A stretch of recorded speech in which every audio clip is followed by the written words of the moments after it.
Bonjour les amis, je me rends compte que j'ai raté le décès d'une de mes grandes amies, Chantal Perrichon, la présidente de la sécurité routière pendant des années. Il paraît qu'elle est morte fin juin et je l'ai appris simplement en apprenant la mort de son complice, le professeur Claude Gau. Alors ça vous parle sûrement pas trop, mais sachez que ces deux loustiques, Chantal Perrichon et le professeur Gau, sont les grands fondateurs de la sécurité routière et que ce sont des personnes qui ont véhiculé un discours qui a pourri la vie de millions et de millions d'automobilistes, un discours totalement répressif au nom de la lutte contre les accidents, qui sont toujours de trop certes, mais quand il y a 40 millions de personnes qui ont des voitures, le zéro accident, le zéro mort, ça n'existera jamais, même s'il faut tout faire naturellement pour arriver au plus près de ça.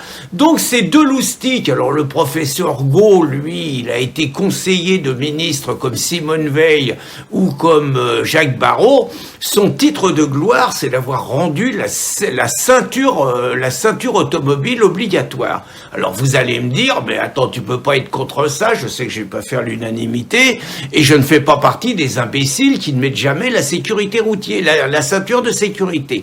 Tout simplement, je trouve que ça véhicule un message terrible, c'est-à-dire que la société décide de faire le bonheur et de protéger les gens contre eux. Alors, je précise, moi je mets ma ceinture de sécurité dès que je suis sur des grands axes et tout. Je ne mets pas ma ceinture de sécurité quand j'ai 500 mètres à faire, que je roule à 20 ou 30 à l'heure. J'estime que j'ai pas besoin de ceinture de sécurité et je trouve inadmissible de prendre 3 points et 135 € d'amende à cause de ça. Mais s'il n'avait sévi que là-dessus, parce que c'est son grand titre de gloire, il a imposé la ceinture de sécurité à tous les Français et à tous les constructeurs. Mais sinon, ce professeur coche absolument toutes les cases. Il est déjà le père du numerus clausus, c'est-à-dire la limitation. Il a voulu transformer les études de médecine et limiter le nombre de toubibs. On voit le remarquable résultat aujourd'hui avec les déserts médicaux, avec le fait que dans le recrutement des toubibs, on a 30 ou 40% d'étrangers à présent, ce qui veut dire par ailleurs qu'on pille les pays pauvres de médecins dont ils ont besoin. C'est pas mal quand même pour des gens qui se disent humanistes. Et puis naturellement, le vaillant professeur Gau a passé sa vie à lutter contre l'alcool.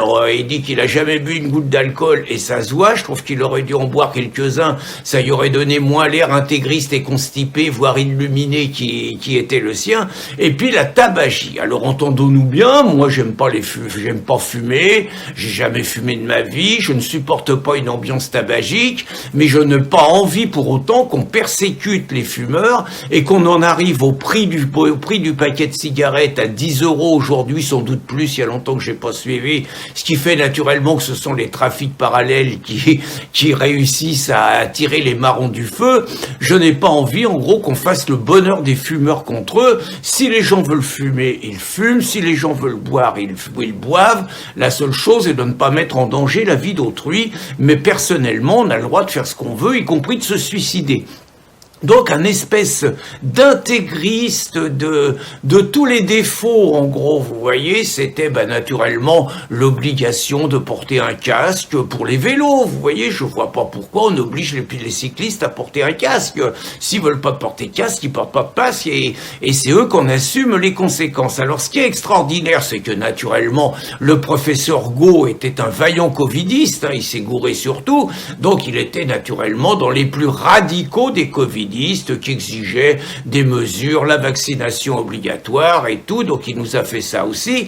Quand je vous disais qu'il cochait toutes les cases, et le comble, c'est que ce gars qui a passé sa vie à nous expliquer qu'il fallait lutter contre la mort, a fini lui-même par se donner la mort par suicide assisté en Belgique, et que d'autre part, ce qui est quand même extraordinaire, c'est qu'à cause de mecs comme ça, on a pourri la vie à des millions et des millions de Français au nom de la sécurité, et les mêmes qui nous pourrissent la la vie au nom de la sécurité. Naturellement, il réclamait les limitations de vitesse à 110 sur les autoroutes avant d'arriver à 90, 30 à l'heure dans les villes, comme le fait la Dingo et tout. Donc je continue. Donc ces gens qui nous ont pourri la vie au nom de la sécurité sont les mêmes qui sont complices de l'invasion migratoire qui fait qu'aujourd'hui, n'importe quel Français peut se faire tuer, assassiner, agresser, violer n'importe où, à n'importe quelle heure dans la rue, voire même chez lui, comme on a vu dans la sordide histoire de Cherbourg. Donc, eh bien, ce midi, je lèverai mon verre à la pensée et à la mémoire du professeur Got, lui qui n'a jamais bu une goutte d'alcool de sa vie, ce qui d'ailleurs lui aurait fait du bien et lui donnerait l'air moins constipé. Je lèverai donc mon verre à la mémoire du professeur Got et de Chantal Perrichon, autre grand ennemi de la bonne, des bons alcools, des bons vins et de tout ce qui fait le bonheur de la vie, un bonheur de la vie qu'on a envie de croquer à pleines dents, que ça plaise ou pas à ces espèces de intégristes de la sécurité. Bonne journée les amis.